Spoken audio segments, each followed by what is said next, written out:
إن الحمد لله نحمده ونستعينه ونستغفره ونؤمن به ونتوكل عليه ونعوذ بالله من شرور أنفسنا ومن سيئات أعمالنا من يهده الله فلا مضل له ومن يضلل فلا هادي له وأشهد أن لا إله إلا الله وحده لا شريك له وأشهد أن محمدا عبده ورسوله أرسله بالحق بشيرا ونذيرا أما بعد فإن خير الحديث كتاب الله وخير الهدي هدي محمد صلى الله عليه وسلم وشر الأمور محدثاتها وكل محدثة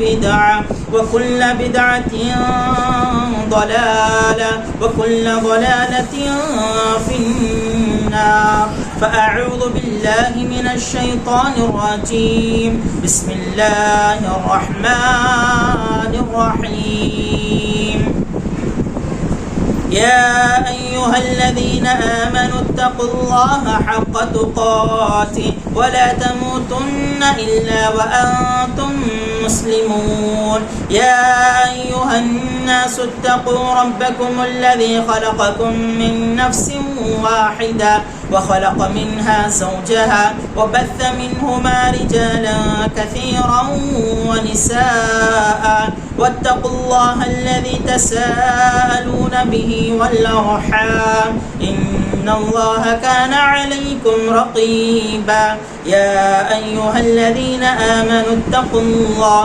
وقولوا قولا سديدا يصلح لكم أعمالكم ويغفر لكم ذنوبكم ومن يطع الله ورسوله فقد فاز فوزا عظيما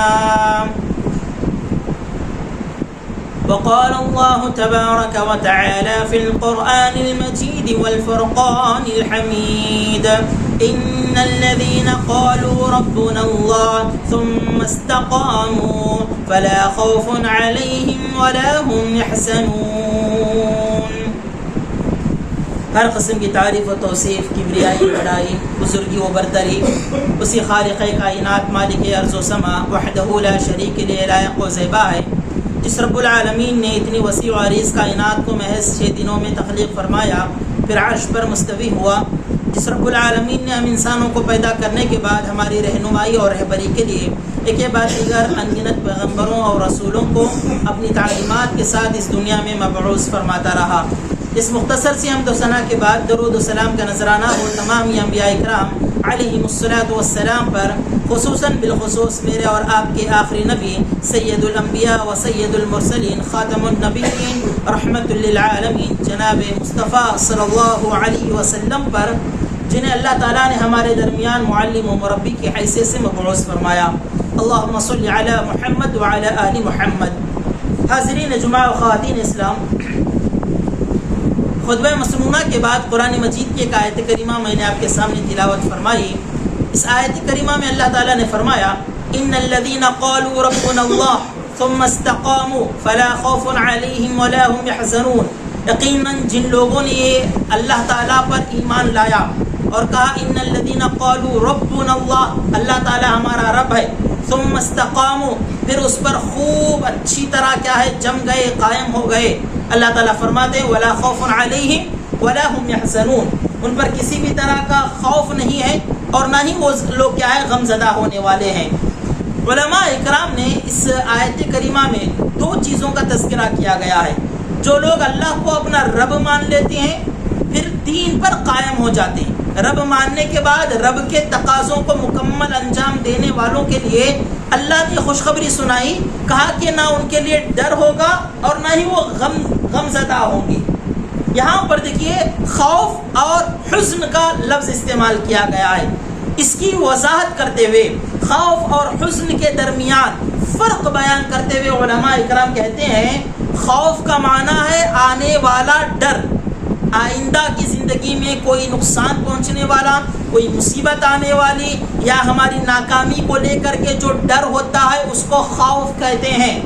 حزن کہتے ہیں جو ماضی میں گزرے ہوئے زمانے میں ہم پر جو مصیبتیں، تکلیفیں، جو پریشانیاں یا ہمارا جو نقصان ہو گیا ہوتا ہے اس کے غم کو حزن کہا جاتا ہے، اس یاد کو حزن کہا جاتا ہے. اور اللہ تعالیٰ فرماتے ہیں جو لوگ اللہ پر ایمان لا کر کے رب تسلیم کرنے کے بعد رب کی مرضی کی زندگی جو گزار دیتے ہیں، اللہ تعالیٰ ان کو جنت میں داخل کرتا ہے. نہ ان کو کوئی ڈر ہوگا آخرت کے دن، اور نہ ہی وہ پچھلی زندگی کے تکلیفوں کو یاد کر کے وہ غم زدہ ہوں گے. کوئی طرح کا غم نہیں ہوگا، کسی بھی طرح کا حزن نہیں ہوگا، کسی بھی طرح کی پریشانی ہی ان کو لاحق نہیں ہوگی. اس آیت کریمہ کو سامنے رکھ کر کے مجھے آج آپ کے سامنے جس موضوع کے سلسلے میں بات کرنی ہے وہ یہ ہے کہ اپنی ماضی کے تلخ یادوں کو، اپنی گزرے ہوئے زندگی کے مصیبتوں کو، لمحات کو، نقصان کو بھول کر کے انسان کو آگے کی زندگی گزارنا چاہیے. اپنا ماضی، اپنا پاسٹ کیا ہے بھول جانا چاہیے. ایسے لمحات جو تکلیف دہ ہیں، ایسے لمحات جو کہ ہمارے مصیبت میں گزرے ہیں، پریشانی میں گزرے ہیں، نقصان ہم نے اٹھایا ہے، اس طرح کے کرب والے تلخ اور کڑوے لمحات کو بھول کر کے انسان کو آگے زندگی گزارنا چاہیے. اور یہ بھولنا کتنا ضروری ہے. آخرت کے دن اللہ تعالیٰ جب جنتیوں کو جنت میں داخل کرے گا تو ان کی زندگی کے لمحات اللہ تعالیٰ بھلا دے گا. زندگی کے پریشانیاں ان کی ختم ہو جائیں گی، وہ یاد نہیں رہے گا ان کو. اللہ تعالیٰ ان کے غم کو بھی بھلائے گا اور اللہ تعالیٰ ان کے حزن کو بھی کیا ہے بھلائے گا، تاکہ وہ جو زندگی جنت میں نعمتوں کی گزاریں گے ان نعمتوں کی زندگی میں پچھلے تکلیف کے لمحات ان کو یاد نہ رہے. تو حضرات مجھے اور آپ کو آج کے اس جمعہ میں جو چیز غور کرنی ہے وہ یہ ہے، ہم نے آج تک جتنی زندگی گزاری ہے اس زندگی کے لمحات میں جو تکلیف دہ پریشانیوں کے لمحات ہم نے جھیلے ہیں، ہم نے جو برداشت کیا ہے، ان لمحات کو بھول کر کے اپنی آئندہ کی زندگی کو، چاہے وہ دنیا کی زندگی ہو یا آخرت کی زندگی ہو، اس کو کامیاب بنانے کی کوشش کرنا چاہیے. اس سلسلے میں کچھ باتیں، کچھ مثالیں کتاب و سنت میں ہم کو ملتی ہیں. ایک بات حضرات دیکھیے، آخرت کے دن دنیاوی مسائل، پریشانیاں سب کی سب کیا ہے بھلا دی جائیں گی. حضرت انس بن مالک رضی اللہ عنہ راوی حدیث ہیں، محمد رسول اللہ صلی اللہ علیہ وسلم بیان فرماتے ہیں ایسے جنتی کو اللہ تعالیٰ جنت میں ایک غوطہ لگا کر کے اللہ اس کو باہر نکالے گا. جنت میں ایک مرتبہ اس کو داخل کر کے غوطہ لگا کر کے اس کو جب باہر نکالا جائے گا، پھر اس کے بعد اللہ کی طرف سے اس کو پوچھا جائے گا کہ بندے بتا، کیا تو نے دنیا میں کسی طرح کی تکلیف، کوئی پریشانی، کوئی مصیبت، کوئی غم تم نے کیا ہے دیکھا ہے، تم نے جھیلا ہے؟ بندہ جنت میں ایک غوطہ اس کو لگانے کے بعد وہ کہے گا اللہ تیری قسم مجھے ایسی کوئی چیز یاد نہیں ہے کہ میں نے دنیا میں تکلیف میں گزارا ہو، کوئی پریشانی مجھے لاحق ہوئی ہو، کوئی تکلیف مجھے پہنچی ہو، ایسا مجھے کچھ یاد نہیں ہے. قسم تیری اللہ تعالیٰ میں نے کوئی تکلیف اور کوئی پریشانی میں نے جھیلی نہیں ہے، میں نے برداشت نہیں کی ہے. حضرات دو باتیں یہاں پر غور کرنے کی ہے. پہلی بات تو یہ ہے صرف جنت میں ایک غوطہ انسان کو دنیا کی ہر تکلیف کو بھلانے کے لیے کافی ہے. اب جب بندہ جنت میں ڈالا جائے گا، جنت میں اس کو داخل کیا جائے گا، آپ اندازہ لگائیے وہ کتنا خوش ہوگا، کتنا آرام ہوگا، کتنا چین و سکون کی مست زندگی اس کی ہوگی، کیا عیش ہوگا، کیا عشرت ہوگی، کیا اس کی زندگی ہوگی. آپ اندازہ لگائیے. دنیا میں تکلیف پریشانیوں میں رب کو راضی کرنے کے لیے ہر طرح کی خواہشوں کو، نفسانی خواہشات کو، حرص کو، لالچ کو، ہوس کو انسان دور رکھ کر کے اللہ کی مرضی کے لیے تکلیفیں برداشت کر کے زندگی گزارتا ہے. جب اللہ ایسے بندے کو صرف جنت میں ایک غوطہ کیا ہے دے کر کے باہر نکالے گا، ساری چیزیں وہ بھول جائے گا. پتا کیا چلا؟ جنت ایک ایسی جگہ ہے جہاں پر تکلیف نہیں، غم نہیں ہے، پریشانی نہیں ہے، حزن نہیں ہے، ملال نہیں ہے. یہ ساری چیزوں سے پاک زندگی کیا ہے اللہ تعالیٰ جنت میں عطا کرنے والا ہے.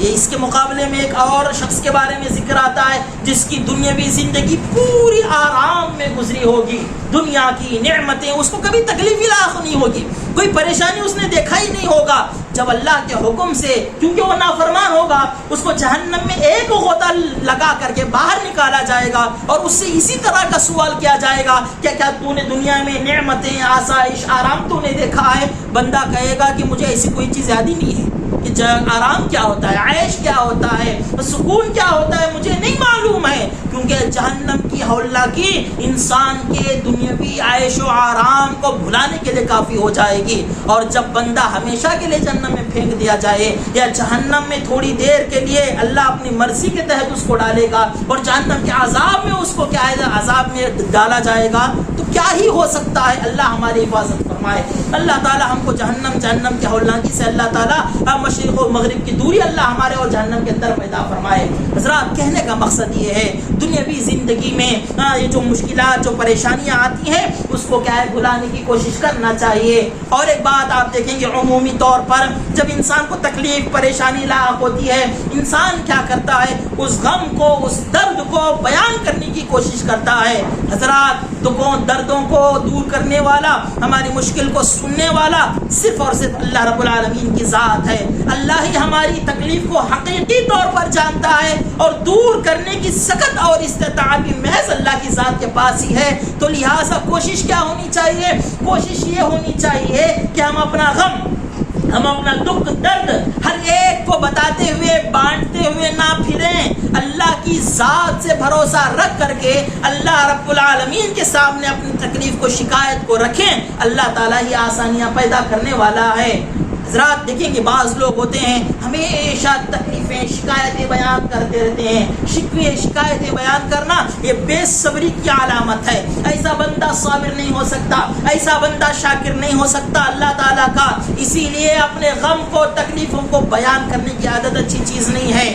حضرت یعقوب علیہ السلام، حضرت یوسف علیہ السلام کے والد حضرت یوسف علیہ السلام کی لمبی جدائی کی وجہ سے حضرت یعقوب علیہ السلام بہت غمزدہ رہتے تھے، پریشان رہتے تھے، کیونکہ آپ کا کیا ہے بیٹا، اور وہ بھی مطیع و فرما بردار بیٹا، بچپن میں کیا ہے اس کو ان کے بھائیوں نے سازش کر کے ان کو باپ سے جدا کر دیا، لے جا کر یہ کنویں میں ڈال دیا، پھر وہاں سے ان کی زندگی کیا ہے آزمائشوں میں گزری۔ یہاں باپ پر آزمائش، یوسف کی جدائی، ان کا دور ہونا حضرت یعقوب علیہ السلام کو غمزدہ کر کے چھوڑ دیا تھا، جس کی وجہ سے آپ کی آنکھوں کی بینائی بھی کیا ہے ختم ہو گئی تھی، اور ان کو غمزدہ دیکھ کر کے لوگوں نے ان کو کہا اے یعقوب آپ اتنا کیوں غمزدہ رہتے ہو، چھوڑ دو نا، بھول جاؤ نا۔ حضرت یوسف جو ہے وہ پتہ نہیں زندہ ہے کہ نہیں ہے، یہ بھی نہیں معلوم ہے۔ جب لوگوں نے اس طرح کی باتیں کہیں تو حضرت یعقوب علیہ السلام نے کیا کہا؟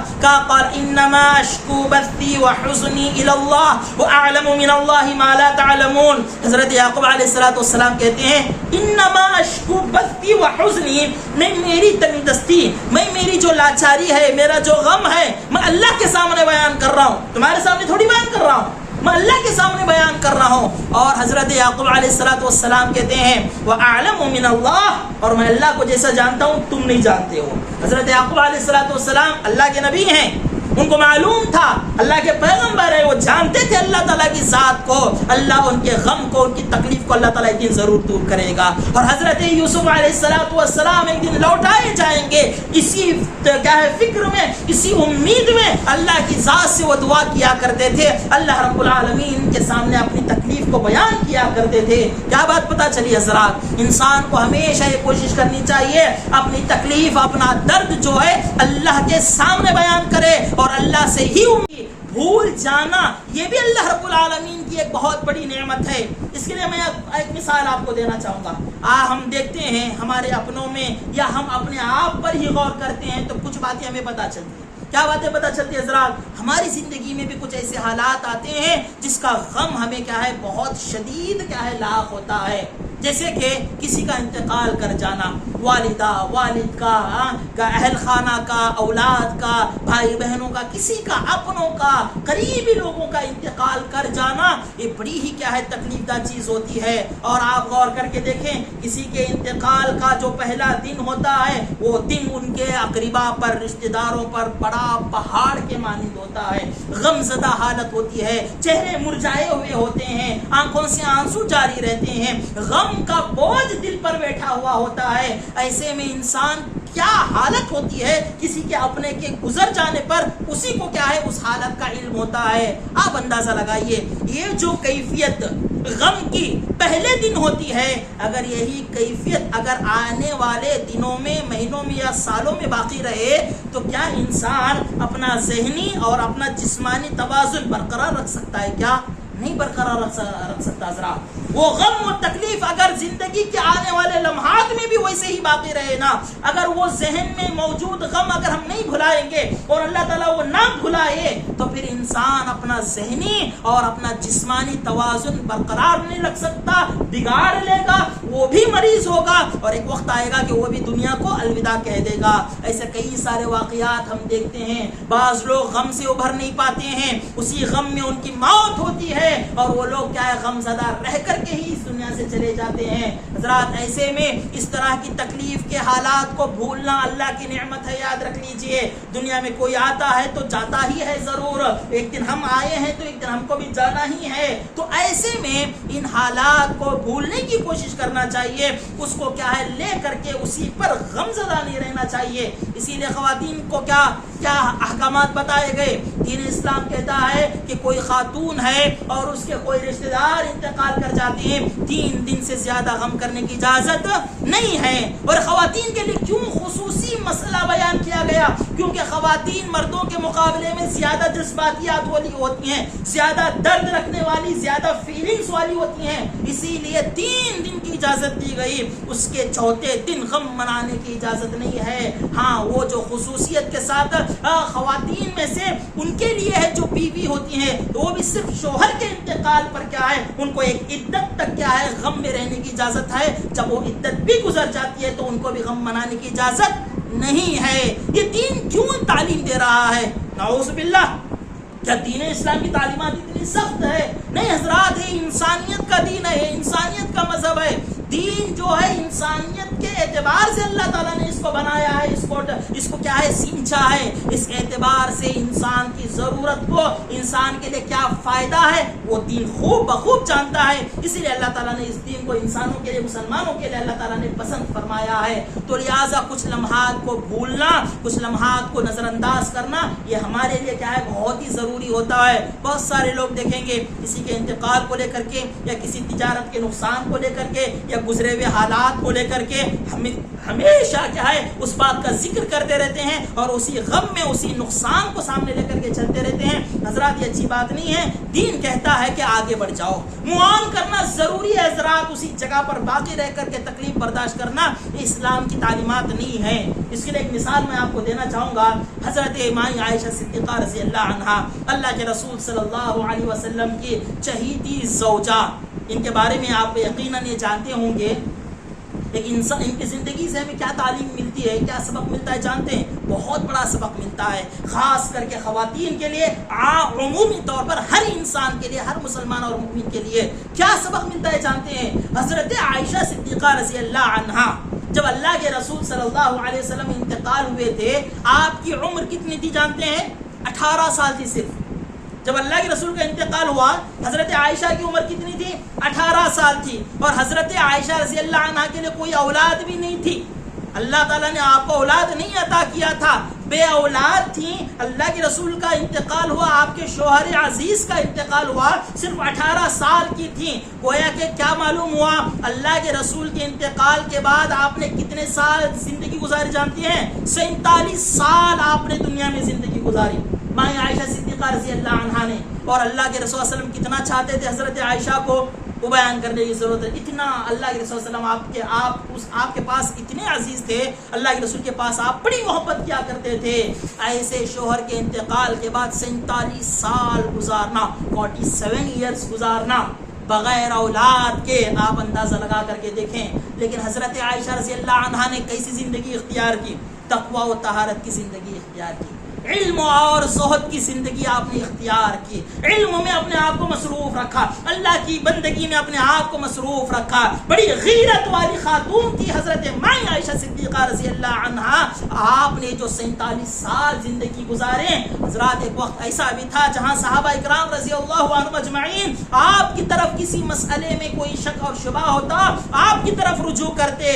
آپ معلمہ تھی، مفقہہ تھی، آپ صحابہ اکرام کے کئی مسائل کو آپ حل کیا کرتی تھی. پوری زندگی صبر کرتے ہوئے، برداشت کرتے ہوئے، دین کی خدمت کے لیے آپ کو اللہ نے جو چنا تھا اس مقصد کو کیا ہے لے کر کے آپ نے زندگی گزاری. کیا پتہ چلتا ہے آپ کی زندگی سے؟ اللہ کے رسول کے انتقال کے بعد کی زندگی جو آپ نے اختیار کی، کیا پتہ چلتا ہے کہ انسان کی زندگی کسی کے لیے نہیں رکتی ہے. کوئی انتقال ہو، کسی کی شادی ہو یا نہ ہو، کسی کی اولاد ہو یا نہ ہو، کوئی زندہ رہے یا مر جائے، کسی کی زندگی نہیں رکتی ہے حضرات. اور گزرے حالات کو لے کر کے اپنی آئندہ زندگی کو برباد کرنا، یہ بے وقوفی کی علامت ہے، یہ بے وقوفی کی علامت ہے. دین اسلام کہتا ہے کہ یہ تو انسان کی ضروریتیں ہیں، یہ ضروریتیں ہیں. اولاد یہ اللہ کی نعمت ہے، کسی کو اللہ دیتا ہے، نہیں دیتا ہے، نہیں دیتا ہے. اللہ تعالیٰ کی ذات کے فیصلے پر راضی رہ کر کے صبر کرنا چاہیے. اللہ نے کسی کو عطا کیا تھا، اللہ نے لے لیا، اللہ کی امانت تھی، اللہ نے اس کو اپنے پاس لوٹا لیا. بندے کو صبر کرنا چاہیے، اپنی آئندہ زندگی کو کیا نقصان نہیں پہنچانا چاہیے. تو پتہ یہ چلا گزرے حالات پر صبر کرتے ہوئے آگے کی زندگی کو بہتر بنانا یقیناً یہ قابل ستائش عمل ہے، قابل تعریف کام ہے. کتنی ساری خواتین ایسی آپ کو نظر آئیں گی، ان کی زندگیوں میں ان حالات سے بھی کم مشکلات ہوتی ہوں گی. کیا کم دکھ تھا، کم درد تھا حضرت عائشہ کی زندگی میں؟ نہیں حضرات. لیکن آپ کی زندگی کتنی پیاری اور کتنی پاکیزہ تھی، اور کتنی ہی کیا ہے ہمارے لیے سبق آموز تھی آپ کی زندگی، ہم کیا ہے اندازہ نہیں لگا سکتے ہیں. اسی طرح سے حضرات ایک اور چیز میں آپ کو بتانا چاہوں گا.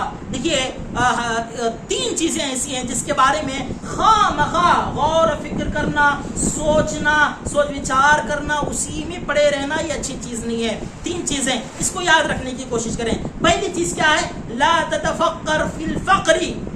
سب سے پہلے تو اپنے فقر و فاقہ پر کسی کو غور و فکر نہیں کرنا چاہیے. میں غریب ہوں، میرے پاس کچھ نہیں ہے، میں فقیر ہوں، میں مسکین ہوں، ہاں میرے پاس کچھ نہیں ہے. اپنی فقیری، اپنی غریبی پر بہت زیادہ فکر نہیں کرنا چاہیے. اس سے کیا ہوگا؟ انسان کا غم زیادہ ہوگا، انسان کا غم زیادہ ہوگا. انسان یہ سوچے کہ میں اتنا فقیر ہوں، کچھ نہیں میرے پاس، جیب میں ہاتھ ڈال کر کے دیکھ رہا ہے کچھ ہے ہی نہیں ہے. بندے کو کیا جیب میں پیسے آ جائیں گے کیا؟ نہیں. انسان فکر مند ہو جائے گا، انسان پریشان ہو جائے گا. اور اللہ کتنے سارے ایسے بندے اللہ سب کچھ نوازا رہتا ہے، پھر بھی ناشکری کے الفاظ زبان پر ہوتے ہیں، پھر بھی کیا ہے اللہ تعالیٰ کی نعمتوں کی کیا ہے ناشکری ہی کرتے ہیں. اللہ رحم فرمائے، اللہ رحم فرمائے. اللہ تعالیٰ نے ہم کو اشرف المخلوقات بنا کر کے اللہ نے ہم کو جو ایمان کی دولت عطا فرمائی ہے، اس ایمان کی دولت کے بعد اگر عمل کی توفیق مل گئی، اس کے بعد پوری زندگی فقر و فاقہ میں گزر جائے، بھوک پیاس میں کیا ہے گزر جائے نا، تب بھی کوئی حرج کی بات نہیں ہے حضرات. کیونکہ اللہ نے ہم کو جو دیا وہ کافی ہے. اللہ رب العالمین اپنے بندے کے لیے ہمیشہ کافی ہوتا ہے. تو اپنے فقیری پر، اپنی غریبی پر کبھی بھی کیا ہے غور و فکر نہیں کرنا چاہیے، حد سے زیادہ غور و فکر نہیں کرنا چاہیے. ہاں بھائی اللہ نے کچھ نہیں دیا، اللہ کی مرضی ہے، جو ہے اس پر صبر کرتے ہیں. آج محنت کریں گے ہو سکتا ہے کل دے دے، کل محنت کریں گے اللہ تعالیٰ پرسوں دے دے گا. اپنے فقر و فاقہ پر حد سے زیادہ غور و فکر نہیں کرنا چاہیے. اور ایک دوسری بات، لا تتفکر فی ظلم من ظلمک. اور اسی طرح سے اگر کوئی انسان آپ کو تکلیف پہنچاتا ہے، کوئی آپ پر ظلم کرتا ہے، تو کسی انسان کے ظلم کو یاد رکھ کر کے اس کے ظلم کو غور و فکر مت کرو. کوئی انسان نقصان پہنچاتا ہے، ہوتا ہے نا، معاملات کبھی بگڑ جاتے ہیں، کوئی انسان ظلم کر دیتا ہے، کوئی انسان ناانصافی کر دیتا ہے آپ کے ساتھ، کوئی بول چال ایسے استعمال کرتا ہے کہ دل کیا ہے اس سے کیا ہے تکلیف میں آ جاتا ہے، کوئی ہاتھا پائی کرتا ہے، مار پیٹ کرتا ہے، ظلم ہو رہا ہے. کسی ظالم کے ظلم کو یاد رکھ کر کے غمزدہ مت رہنا، اس کے ظلم کو لے کر کے متفکر مت رہنا، کیونکہ اس کا ظلم آپ کے دل میں بغض ہی پیدا کرے گا، نفرت ہی پیدا کرے گا. اس کا ظلم آپ کو کیا ہے اس کے خلاف دشمنی پر آمادہ کرے گا، اس سے زیادہ کچھ نہیں ہوگا. یا ہم بدلہ لینے کے لیے جائیں, انتقام کا جذبہ ہمارے پیدا ہوگا اور ہم انتقام لینے کے لیے جائیں, تو پھر کیا ہے, دونوں کی ہلاکت ہو سکتی ہے. وہ بھی ہلاک ہو سکتا ہے, میں جو انتقام کا بدلہ لے کر کے بدلہ لینے کے جذبے سے میں جا رہا ہوں مار پیٹ کے لیے, یا اس پر ظلم کرنے کے لیے, تو یا تو اس کا نقصان یا تو ہوگا یا تو ہمارا ہوگا, یا دونوں کا نقصان ہوگا. تو لہٰذا کسی کے ظلم کو یاد نہیں رکھنا چاہیے, اسی میں پڑے نہیں رہنا چاہیے. اور اسی طرح سے تیسری بات یہ بیان فرمائی, لا تتفکر, اس سلسلے میں بھی زیادہ غور مت کرو, فی طول البقاء فی الدنیا, یہ تیسرا بہت اہم اصول ہے حضرات, اس کو یاد رکھیں. لمبی زندگی کی فکر میں انسان کو نہیں رہنا چاہیے, تیار رہنا چاہیے. پھر کیا کریں, تیار رہنا چاہیے کہ بھئی کبھی بھی موت آ سکتی ہے, کبھی بھی ہمیں دنیا سے رخصت ہونا ہوتا ہے. تو لمبی زندگی کی فکر لے کر کے چلیں گے تو پھر کامیابی ہم کو ملنے والی نہیں ہے. تو یہ تین چیزیں, اپنی فقیری پر بہت زیادہ غور نہیں کرنا ہے. کوئی انسان ہمارے ساتھ کوئی برا معاملہ کر دے, نظر انداز کر دینا چاہیے. جیسے کہ اللہ تعالیٰ نے قرآن مجید میں فرمایا, خذ العفو وأمر بالعرف وأعرض عن الجاہلین. خذ العفو, آپ ان کو معاف کر دو, درگزر کر دو. وأمر بالعرف, اور ان کو بھلائی کا حکم دو. وأعرض عن الجاہلین, اور جاہلوں سے کیا ہے, اعراض کر لو, جاہلوں سے دوری اختیار کر لو. پیارے نبی صلی اللہ علیہ وسلم کو اللہ تعالیٰ نے حکم دیا. حضرات, اس سلسلے میں بڑے لوگوں کی زندگیوں کی بڑی بڑی مثالیں ہمارے سامنے موجود ہیں. جیسے حضرت جناب محمد رسول اللہ صلی اللہ علیہ وسلم کی آپ زندگی دیکھ لیجئے. اللہ کے رسول صلی اللہ علیہ وسلم کی زندگی میں آپ کو نقصان پہنچانے والے ایک نہیں دو نہیں, سارے کا سارا مکہ موجود تھا. آپ کے کچھ اصحاب کے علاوہ, آپ پر ایمان لانے والے کچھ لوگوں کے علاوہ آپ اکثر دیکھیں گے آپ پر ظلم کرنے والے, آپ کو ستانے والے, آپ کو پریشان کرنے والے ہی موجود تھے. لیکن جب اللہ رب العالمین نے آپ کو کامیابی عطا فرمائی, اللہ تعالیٰ نے آپ کا مکہ فتح فرما دیا. مکہ فتح ہونے کے بعد اللہ کے رسول صلی اللہ علیہ وسلم نے کبھی اپنی عادی زبان سے اللہ کے رسول نے ان تکلیف دینے والوں کو یہ نہیں پوچھا کہ تم نے تکلیف کیوں دی, تم نے پریشان کیوں کیا, مجھے مکہ سے باہر جانے پر تم نے مجبور کیوں کیا. اللہ کے رسول نے کبھی بھی کیا ہے, پوچھا نہیں. حضرت یوسف علیہ السلام کی زندگی دیکھ لیجئے. حضرت یوسف علیہ السلام کو جیل میں ڈالا گیا. جب آپ جیل سے باہر آئے, قید خانے سے جب باہر آئے, آپ نے کبھی بادشاہ کو, وقت کے بادشاہ سے آپ نے کبھی یہ شکایت ظاہر نہیں کی کہ تم نے کیا ہے مجھے جیل میں کیوں ڈالا تھا. اور آپ کے بھائیوں نے آپ کو آپ کے بچپنے میں لے جا کر کے کنویں میں پھینک دیا تھا. آپ کے بھائیوں سے صرف ایک مرتبہ تعارف کے طور پر یہ بتایا کہ تم نے مجھے ڈالا تھا, اس کے علاوہ آپ نے کبھی بھی ان سے یہ نہیں پوچھا کہ تم نے مجھے کنویں میں لے جا کر کے کیسے ڈال دیا, میرے باپ سے مجھے کیا ہے الگ کیوں کیا. حضرت یوسف علیہ السلام نے کبھی بھی نہیں پوچھا. تو لہٰذا یہ جو واقعات ہوتے ہیں, اس طرح کے جو لمحات ہوتے ہیں, ان کو کیا ہے بھول جانا چاہیے. حضرت خالد بن ولید ہیں, اسی طرح سے اکرمہ بن ابی جہل ہے, اور بھی بہت سارے لوگ ہیں. طائف کے لوگوں نے اللہ کے رسول صلی اللہ علیہ وسلم کے ساتھ کیا معاملہ فرمایا. طائف فتح ہوا, اللہ کے رسول نے کبھی یہ نہیں پوچھا کہ تم نے مجھے پتھروں سے کیوں مارا, مجھے تمہارے اپنے شہر سے, اپنے گلی محلے سے کیوں مجھے کیا ہے باہر نکالا. کبھی اللہ کے رسول صلی اللہ علیہ وسلم نے نہیں پوچھا. تو حضرات, ان واقعات کو, ان لمحات کو بھولنے کا مزاج اللہ کے رسول صلی اللہ علیہ وسلم کی زندگی سے ہمیں کیا ہے پتہ چلتا ہے. اسی طرح سے جناب محمد رسول اللہ صلی اللہ علیہ وسلم کے پہلے خلیفہ حضرت ابوبکر صدیق رضی اللہ عنہ, حضرت ابوبکر صدیق رضی اللہ عنہ کا معاملہ حضرت مصطح بن اساسہ سے تھا. یہ آپ کے خالہ زاد بھائی تھے, آپ کے رشتہ دار تھے, اور یہ کیا ہے ان کی مالی حالت کیا ہے, معاشی حالت بڑی تنگ تھی. حضرت ابوبکر صدیق رضی اللہ عنہ ان کی کفالت کیا کرتے تھے, ان کے کھانے پینے کا انتظام کیا کرتے تھے. لیکن ایک ایسا واقعہ آیا اللہ کے رسول صلی اللہ علیہ وسلم کی زندگی میں, حضرت ابوبکر صدیق رضی اللہ عنہ کی زندگی میں حضرت مائی عائشہ صدیقہ رضی اللہ عنہا پر کیا ہے بہتان لگایا گیا, الزام لگایا گیا, نعوذ باللہ. اور یہودیوں کی یہ سازش کامیاب ہوئی, اور کیا ہے بہت سارے لوگ اس بہتان کو سچ ماننے لگے. اور اس الزام کو جن لوگوں نے سچ مانا یا اس کا اقرار کیا, ان میں سے ایک کون تھے, حضرت مصطح رضی اللہ عنہ تھے. صحابی ہیں, حضرت ابوبکر صدیق رضی اللہ عنہ کے رشتہ دار ہیں.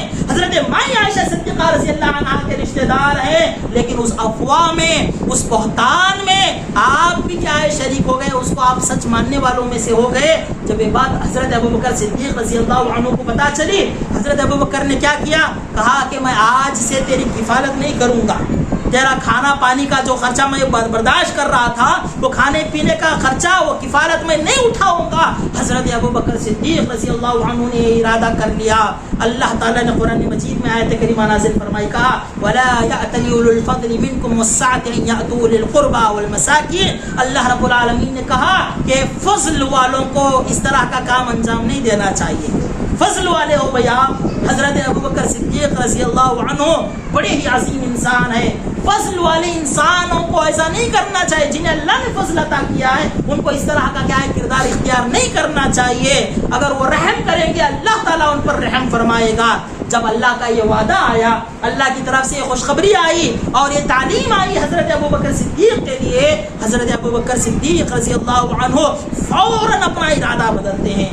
بیٹی پر الزام لگانے والے کو کوئی برداشت کرے گا کیا آج کے زمانے؟ آپ ذرا غور کر کے دیکھیں، کرنا چاہیے، کیونکہ ان لمحات کو بھولنے میں، دشمنوں کی دشمنی کو نظر انداز کرنے میں انسان کی عافیت ہے۔ حضرت ابوبکر صدیق رضی اللہ عنہ اس نیک کام سے اپنے آپ کو الگ کر رہے تھے۔ اللہ نے کہا کہ نہیں کرنا چاہیے، معاف کرو اس کو، درگزر کرو، اللہ تعالیٰ رحم فرمائے گا تم پر۔ اور حضرت ابوبکر صدیق رضی اللہ عنہ نے دوبارہ ان کا کیا ہے کھانا پانی، دوبارہ ان کی کفالت آپ نے جاری کی اور کہا کہ اس کے بعد میں کبھی بند نہیں کروں گا، کبھی یہ معاملہ میں ختم نہیں کروں گا، اس سلسلے کو میں جاری رکھوں گا، کیونکہ رب مجھ پر رحم کرے، رب مجھ پر کیا ہے کرم کرے، اس سے بڑی چیز کیا ہے؟ کسی کو میں معاف کر دوں، اس کے بدلے میں اللہ مجھ پر رحم کرے، اس سے بھی عظیم کوئی چیز ہو سکتی ہے کیا؟ تو حضرات ذرا غور کر کے دیکھیں۔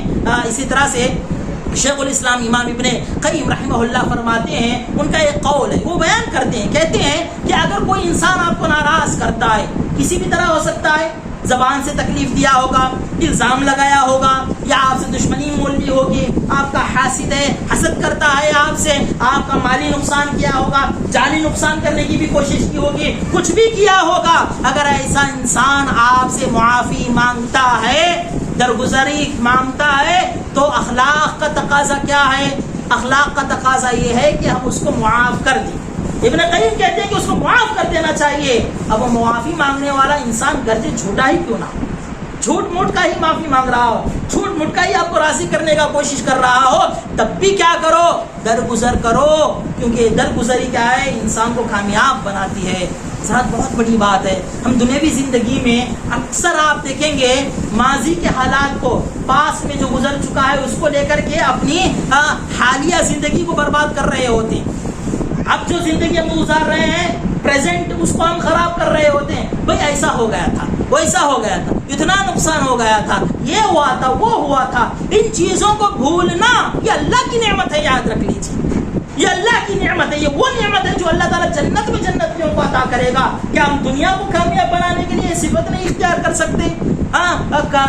کڑوی کسالی تلخ چیزوں کو ہم نظر انداز نہیں کر سکتے؟ کرنا چاہیے حضرات، کر کے آگے بڑھنا چاہیے، تبھی چل کر کے ہم کامیاب ہوں گے، کامران ہوں گے۔ یہ تعلیمات بہت ہی اہم ہیں، ایک کامیاب زندگی گزارنے کے لیے ہم کامیاب ہونا چاہتے ہیں، اس صفت کو اختیار کریں۔ حضرات اس لیے بار بار کہا جاتا ہے دشمنوں کی دشمنیوں کو نظر انداز کرنا چاہیے۔ جب تک ہم نظر انداز نہیں کریں گے پھر ہم کامیاب نہیں ہوں گے۔ اگر ہم سکون کی نیند سونا چاہتے ہیں، دنیا میں کامیاب ہونا چاہتے ہیں، بزنس میں ترقی کرنا چاہتے ہیں، ایک ایسی زندگی گزارنا چاہتے ہیں جس کے اندر کی عافیت ہو، تو یہ صفت ہمارے اندر ہونی چاہیے، اس صفت کو اختیار کرنے کی کوشش کرنا چاہیے۔ بہت سارے لوگ آپ دیکھیں گے اسی چکر میں آ کر کے اسی ناراضیوں میں زندگی گزارتے ہیں، نہ خود خوش رہتے ہیں، نہ کسی دوسرے کو خوش رہنے دیتے ہیں۔ ذرا یہ کہاں تک جائز چیز ہے، کہاں تک یہ صحیح بات ہے، ذرا غور کر کے دیکھیں۔ لہٰذا اپنی ماضی کو بھولیں، بری چیزوں کو، برے خیالات کو اپنی میموری کو پاک کریں، ایسے حالات کو، ایسی چیزوں کو اپنی میموری سے ڈیلیٹ کریں، ورنہ زندگی ہینگ ہو کر کے رہ جائے گی۔ پھر سوچیں گے بھئی کیوں کیا ہم نے، ایسا نہیں کرنا چاہیے تھا، چھوڑ دیتے، نظر انداز کر دیتے تو کامیاب ہو جاتے۔ لہٰذا بعد میں چل کر کے افسوس کرنے سے بہتر یہی ہے کہ ہم اپنی زندگی کو بہتر کرنے کے لیے پرانی تعیادوں کو کیا نظر انداز کر کے اللہ نے جو بھی نعمتیں دی ہیں اس کی شکر گزاری کرتے ہوئے آگے کی زندگی کو، مستقبل کی زندگی کو کامیاب بنانے میں محنت کریں، مشقت کریں اور اللہ سے امید کریں کہ اللہ کامیابی دے گا۔ اور یقیناً کیا ہے حالات بدلیں گے. اللہ تعالیٰ حالات بدلتا ہے. جو انسان اپنی حالت بدلنا چاہتا ہے اللہ تعالیٰ اس کے حالت کو ضرور بدلتا ہے. اللہ سے دعا ہے اللہ رب العالمین کہیں سنی باتوں پر ہمیں عمل کے اللہ تعالیٰ کو توفیق عطا فرما. اللہ تعالیٰ ہمارے جیسے بھی حالات گزرے ہیں صحیح حالات ہیں اللہ اس کی شکر گزاری کرنے کی. جو بھی ہمارے حالات برے تھے اللہ تعالیٰ اس کو نظر انداز کر کے مستقبل کی کوشش کرنے محنت کرنے کی اللہ تعالیٰ کو توفیق عطا فرما. اللہ تعالیٰ ہمیں جو تکلیفیں پریشانیاں بطور آزمائش تجھ سے پہنچی ہیں اللہ تعالیٰ اس کا بہتر بدلہ ہم دنیا اور آخرت میں چاہتے ہیں. اللہ تعالیٰ بہتر بدلہ ہم کو نصیب فرما. حوصلوں کے ساتھ ہمت کے ساتھ جوان مردی کے ساتھ دنیاوی زندگی کو کامیاب بنانے کے اللہ تعالیٰ کو توفیق عطا فرما. اخروی زندگی کے لیے محنت کرنے اخروی زندگی کے لیے کامیابی کے لیے کوشش کرنے کے اللہ تعالیٰ کو توفیق عطا فرما. ایمان و عمل کی توفیق عطا فرما. دین پر ثابت قدمی عطا فرما. تیرے رب ہونے کے تقاضے اور ایمان کے جتنے بھی تقاضے ہیں ان پر عمل پیرا ہونے کی توفیق نصیب فرما. آمین. اقول قولی هذا استغفر الله لي ولكم ولسائر المسلمين والحمد لله رب العالمين.